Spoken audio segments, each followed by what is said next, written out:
The clarification will make it simpler to provide single-sex services and accommodation.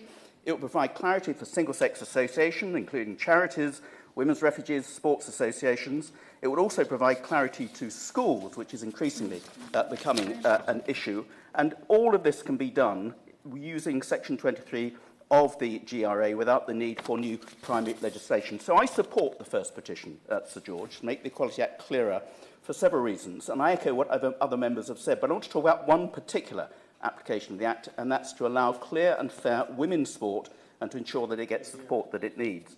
It's just over a decade now since London hosted the world's greatest sporting spectacle, the Olympics, and Team GB did us proud. But since then, one sport after another has allowed male-born athletes who later identify as women to compete as women.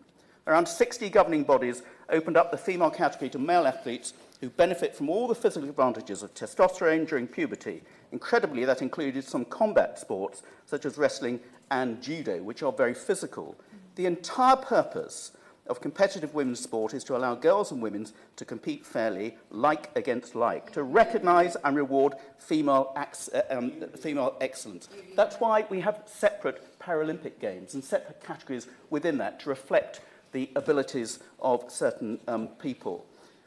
We also don't hear much about transgender men competing in male sport. What we know is that males are bigger, stronger, faster. During puberty, testosterone broadens their shoulders and makes their bones and muscles larger and far stronger.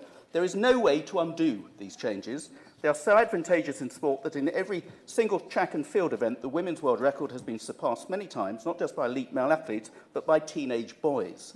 UK law allows women's sports to be restricted to females. Even those transgender males who have a gender recognition certificate stating their sex as female can lawfully be excluded from women's sport. This was recently confirmed by the EHRC. But sporting regulators have said that they worry that even with the law behind them, they risk vexatious, costly legal actions and being dragged on social media for being transphobic and exclusionary. A legal opinion commissioned by UK Athletics alerted it to these risks, and it wants to exclude all males from female sports, but worries that it will get sued. Sports organisations also worry that they might not be covered by the exclusion that relates to competition when it comes to other parts of sport, training, handing out funding, running recreational sports, and providing facilities like changing rooms. Last year, Sir George, the UK Sports Council looked at the science and came to the conclusion that it is categorically unfair to allow males into female sport. But campaign group Fair Play for Women still knows of men competing in women's events in English football. There are around 50 such males. A 30-something male was selected as goalkeeper for the British University's team. In individual sports like cycling and running, women have lost medals and prizes to males identifying as female.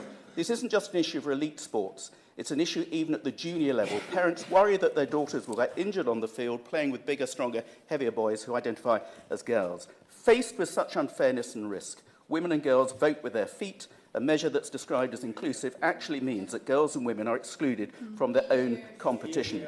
Only now, this week, we've heard about the women's angling English team as well. In swimming, many women, including those who have breast cancer and Muslim women, want female-only sessions, but now they can find that there's a male woman in the changing room and the pool with them. And I pay tribute to Sharon Davis and all the work she's done in this area. It's not fair on women and girls who spend years training in their sport only to have it snatched away by competing against somebody who is biologically different. We owe it to the amazing women of Team GB to sort out this issue, and we owe it to every girl who dreams of being on the podium one day, like the women who are her sporting heroes. I support the first petition.